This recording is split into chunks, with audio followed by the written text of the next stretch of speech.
And we're recording. Welcome back to the Two Joes podcast. We have Main Joe, our producer. Hello there. We have our special guest, Todd Sylvester. You know what? I hesitate to call you life coach anymore because I don't like that term either. It's just overused, and I don't know. I try to just help people, and I don't know what you want to call that. Whatever you guys. I think a better term is therapist. Really. I'm not a licensed therapist, but therapy definitely takes place for sure. But I love what I do. I feel fortunate. You know, I was thinking the other day, if I could go back to my addiction and say something to it, like actually, hey, addiction, what's up? Right? Well, to the addiction or to yourself as the addicted person? The actual addiction, because I'm not the addiction. Oh, yes. Nice. I'm not it. Yeah. So I'd go to it, again, separating, right? And I would say, you know what I'd say to it? Thank you. You want to know why? Please. Because I'm talking to you two tonight. Oh, man, how cool is this? I can see now how he has earned such a successful living on this planet, helping people through these deals, through such tremendous issues that are life-altering. Yeah. Well done, man. No, well done. There's help out there, people. Don't, search and ye shall find. You know, there's people out there like Todd that, I think AA is a great program. I've seen people get help by that program and stay sober for years and years and turn their lives around. You know, one of the things I love about AA is it's a very spiritual type program. It kind of surprised me when I found that out. Is there a spiritual element to your therapy? I'm going to be. Can we be real? Real? Okay, I'm not a huge AA fan. All right. I'm not saying it doesn't. That's another podcast right there. We could go on for days. Yeah. And again, I don't want to offend any of your listeners because if AA works for you, I'll be the first one to congratulate you, high five you. It helped me out. Yeah, I just don't. I don't think that. I don't think it's a disease. Okay. I think it's a choice. I know that when I'm drinking, yes, I am powerless in that moment for sure. I get it. Yeah. I have one as soon as it hits my lips. Oh yeah. If I was to slam some heroin, yes, I am in. I'm rolling. I'm going strong now. I'm running and gunning. But I think what happens is I used to believe I had a disease. Honestly, I went to AA. My mom introduced me to AA back when I was trying to get clean. And I was going to meetings with my mom, and it was one meeting at the Alano Club, and I love those people. They were great. And I love people who are passionate about AA because you can work any program. If you'll work it, you got it, But there's a lot of the things that it teaches that I'm not a huge fan of, just to be totally honest. Did AA allow you to disassociate yourself from the addiction, saying, it's not really my fault? It's a disease, so it's not my fault. It's something that just inflicted me. Afflicted me. Yeah. If I walk around believing I have a disease, then I've got a disease. Yeah. Does that make sense? Yeah. I guess where it helped me is I've always been the kind of the guy that says, I take what I can use and I leave the rest kind of thing. Because I was raised Catholic, and Catholicism can get weird. So I took what I could use and I left the rest. And AA, I think I did this similar thing. Perfect. I think that's a great way to say it, is that take what works for you. And I don't care what program, whether it's AA, whether religion, it's treatment center, wherever you're getting the help, take what works for you and leave the rest. And so there's a lot of things about AA I do like, though. If I love the amends piece, making amends with other people. That for me, when I was getting clean. Step 9. Is that step 9? Yeah, 8 and 9 is getting clean. When I got clean, making amends to other people, and I had to make quite a few, that was liberating. Nice. Very liberating. But back to your original question about the spiritual side of things, people get so... let's simplify this. Sure. Because people struggle with the word God. Yeah. It's like, big time. What, and then they think it's, and I always laugh when someone says they're spiritual, and then you ask, well, what do you do to connect spiritually? Like, I don't know what I do. We jam. So, we jam. And that's fine. Souls and that's connected. Yeah. But I want to just share this, and I'd love to see what you guys think. I read once in the book called The Purpose-Driven Life, God doesn't have love. God is love. Yes. I agree. So even if you struggle with the word God, your listeners, if you do, and that's fine. We all have. Okay, that's fine. So let's take God out of it for a second, and let's just call it love. Okay. Who were we when we were this tall? And for your listeners, I'm looking, a foot off the ground. 2 years 18-month old, old, maybe. yeah. So when my granddaughter runs into the room, it's love. She's love. It's just love. She brightens up the room. Everyone freaks out. Everyone starts talking like a baby. Right? So if God is love, let's just call it love, and we are love, how do we connect with love? It goes back to that principle we said on the original segment, or the segment we just did. Yeah. If you want to be love, give it away. Nice. So when you guys are jamming, you're feeling connected. You're feeling love for one another. True. Right? Well done, yes. Does that make sense? I think it that does. to me, We're sharing. that's how we connect spiritually, is giving it away. So I'm going to give away love. Now I'm connecting with love. That's my higher power. Whoa. I'll tell you what. It's amazing. So I don't have to overcomplicate this thing. No. Oh, well, this religion says this and this religion says that. Who cares? No, forget all that. Let's simplify it, because truly, if you read about anyone that says about God in any religion, they say it's love. Yeah, exactly. That's the one thing that maps to every religion. Just maps. So let's just focus on that for a minute. Let's do that. And so if I want to connect with love, I'm going to show love to you. I'm going to show love to you. Yeah. And now I'm connecting. Just like when you guys are jamming together. And so what I got from AA is, it's the God of your understanding, Yeah. And if you don't have a God of your understanding, well, you can borrow mine, Yeah. That's love. Awesome. So So if that works for take your what you can, listeners or anyone, it just helps use, simplify it. Leave the rest. Just keep it simple. Yes. Yeah. Yeah. God, this is great stuff.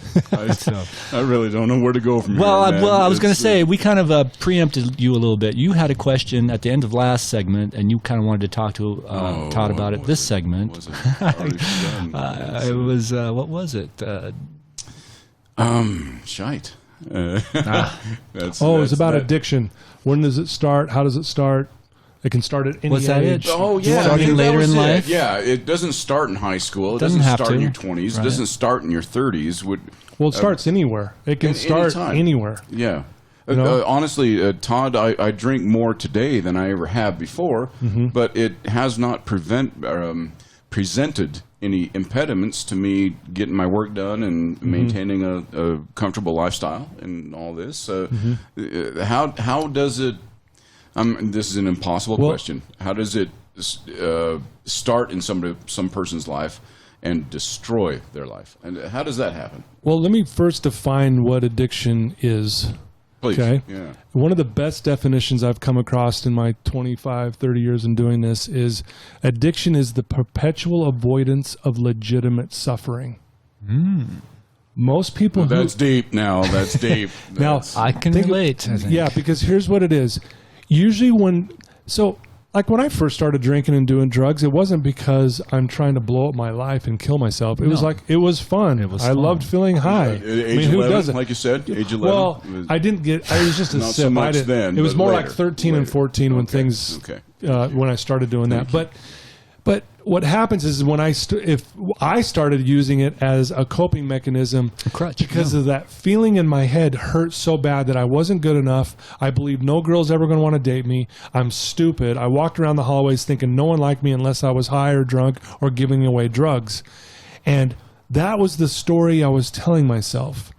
That story was a lie, but it's still the story I told myself, and I believed it. So that hurt to the point where I wanted to numb that story out by drinking or doing drugs. Yeah. So I was avoiding legitimate suffering. Right? Legitimate suffering. Like we call it in the rehab realm, we call it sitting in your shit. Right? Like we're gonna have bad days. That's just life. We're gonna have a tough time and we're gonna struggle. We have to sit in that. But we're tough enough to sit in it. Like when we were little kids, when we had a bad day, what did we do? Shit our pants. Yeah, we might have. Yeah. But we if we had a bad day, we might kick and scream and cry, go in our room and slam our door. But what always happened? It always got better. Always. Yeah. But as we got older as adults, we discover, I'm having a bad day. Boy, alcohol sure kind of, at least momentarily, made me feel a little better so I don't have to feel that. Instead of sitting in it, again, that's where I'm telling you our greatness is. We're tough enough to sit in it. Okay, and that brings up something for me. I'm sitting in it. I'm taking responsibility for where I'm at. I think the next step in that, and correct me if I'm wrong, is self-forgiveness. You got to forgive yourself. I'll bet. I couldn't agree more. Beautiful, beautiful. Yeah. I'm going to sit silent for a minute now and listen to what comes next. This is cool. Well, that is a great question, and I couldn't agree more.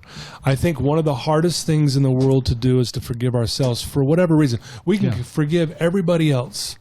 It seems easier than just ourselves. We are our own worst critic. And so that self-flogging and beating ourselves up is what keeps us in that addiction cycle. Because again, what we'll do, I call that victim stance. Pour me. It's like pour me, and then pretty soon it's pour me another drink, right? Talk about a segue there. That was so you know what I'm saying? Nice. Yeah. And so it's about, we all make mistakes, right? And when we're little kids, we were pretty good at the time forgiving ourselves. We learned not to. Interesting. We learned it. We weren't born beating ourselves up. We weren't born thinking we weren't good enough.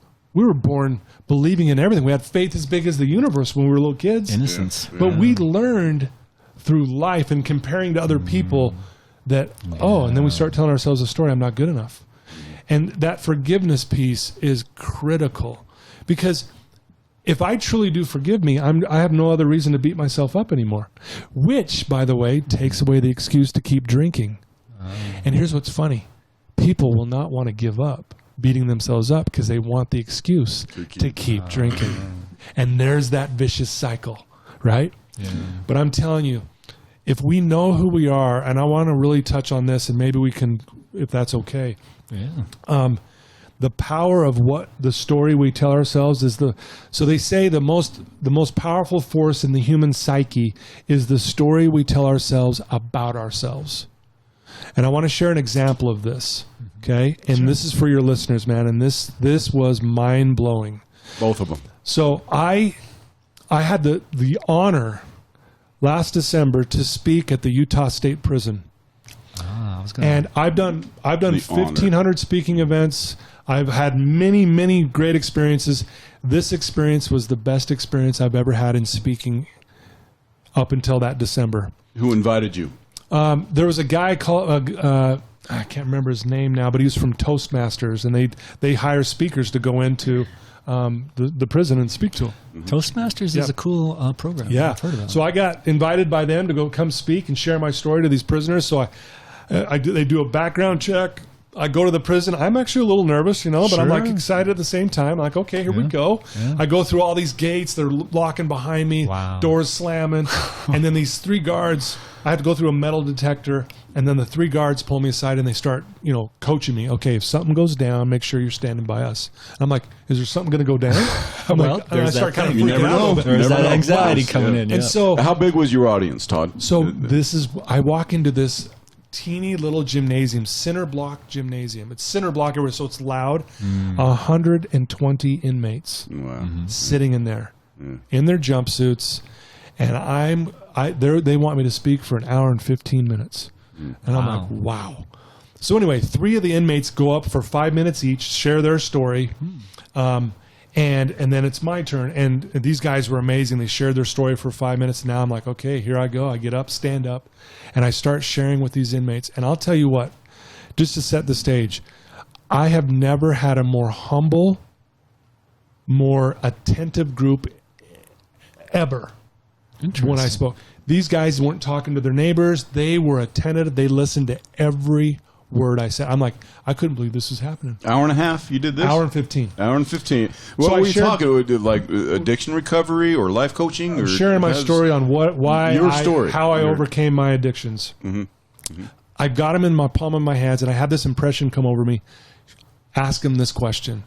So I asked these hardened criminals, I said, how many of you in here are criminals? Right? Every hand goes up. Right? And they're looking at me like, well, yeah, duh, dude. We're in prison. That's why we're here. Hello. Yeah. And I says, why are you guys lying to yourself? Why are you lying? And the hands start to slowly go down. And they're looking at me like, what are you talking about? We're in friggin' prison. I go, why are you lying? I go, stop lying. And they're looking at me like all puzzled. And I said, okay, how many of you committed a crime today? Raise your hand. Yeah. Not one hand went up. That's right. I said, how many of you committed a crime yesterday? Raise your hand. Not one hand went up. I said, see, you're lying. Yeah. And then I asked him these questions. How many of you guys told the truth today so far? It looked like every hand went up. There was probably a hand or two that didn't, but every hand goes up, it looked like. And then I said, how many of you have done the right thing today when no one was looking? Every hand goes up again, it looked like. I said, okay. Yeah. And then I said, how many of you have respected your cellmate, your cellie? Mm-hmm. Every hand goes up. And then I said, how many of you followed the rules today?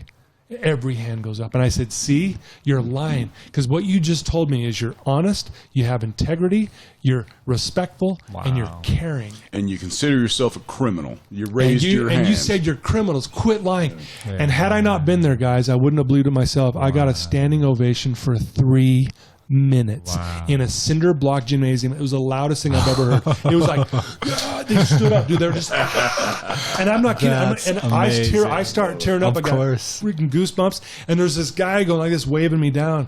And I'm like, what was it? He goes, can I come give you a hug? He comes running up and gives me this gigantic hug, right? Nice. And these guys, I had a line. Every one of them came up and shook my hand, hugged me, and said, thank you. And every one of them said, we have never heard that before. Yeah.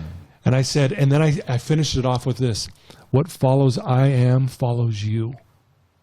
What follows I am follows you. I am a criminal. Blank. Follows you forever. I am a criminal. I am okay. That's why I don't like the disease. I have a disease. No. I'm clean. I have a choice. Yes, when I drink and blow up my life, I'm a mess in that moment.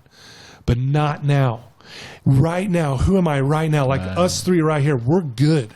Yeah. We are good. Just like in that, even though we're in prison, they're locked up, I said, not one of you are criminals right now. Not one of you. And you can't argue it. Yeah. And they have a therapist that's there 24/7. Uh-huh. She says, I'm never going to let these guys ever again call themselves criminals. That's awesome. It was the most powerful moment. That is an amazing story. It was amazing. You can make a career off of that. Yeah, I'm getting goosebumps off of that right there. I'm telling you. Yeah. One of the things that's been working for me lately, I just heard it recently, and I thought, because I grew up reading comic books, right? The superheroes, Superman, Batman, Spider-Man, The Flash. Yeah. And what's working for me is become the superhero in your own life. Right. Become that hero. Be that hero. Yeah. Give that change to that. I like to say this. Stop acting like you're not amazing. Yeah. We walk around thinking we're less than, we're no good. It's like, stop it. Why do we do that to ourselves? Yeah. It's pathetic. Yeah. Right? And again, it's us playing the victim. Poor me. Self-pity. If there's a disease out there on the planet, it's that's a big addiction. Self-pity is a huge addiction, isn't it? It's like, poor me again, right? Yeah. And then that's what keeps us stuck and paralyzed and keeps us from moving forward. That's huge in high school. I see my daughter doing that a bit. Yeah. It's poor me. I've got a book coming out that I'm doing, and it's just for high school and junior high kids on that very topic. And I cannot wait. I'm so excited for it. I want an autographed copy. It's going to be amazing. Todd, you mentioned earlier that if you could speak to your addictions 30 years ago, you would say thank you. Absolutely. Is it because you're able to sit here with us today, or because you've been able to help so many people through your experiences? Well, that's definitely part of it. But all we have is this moment. Right. And this moment, I'm sitting with you two dudes, and one of my buddies just walked in. Yeah. I mean, I'm here. This is amazing. Yeah. Like, I'm enjoying this moment. Yeah. And so, yes, it's great to know that I've been an impact on some people's lives, but man, here we are sitting. Many. We're sitting here talking with each other, and hopefully people who hear this down the road, it'll inspire them to maybe go out and reach out and help someone else as well. So. That's a good outro, man, Joe. Should That's we do it? Very worthy outro. Wow. Yeah. And Dojo just showed up, so I'm going to be sorry to see you go. Yeah, I want you back as soon as we can schedule it. We would have had another segment. We have many. I'm going to blame you for it. We have many coming. Thank you for joining us, listeners, and we'll be back with another segment. I think Todd's got to run, but thanks for listening, and we'll see you soon. We'll see you next time.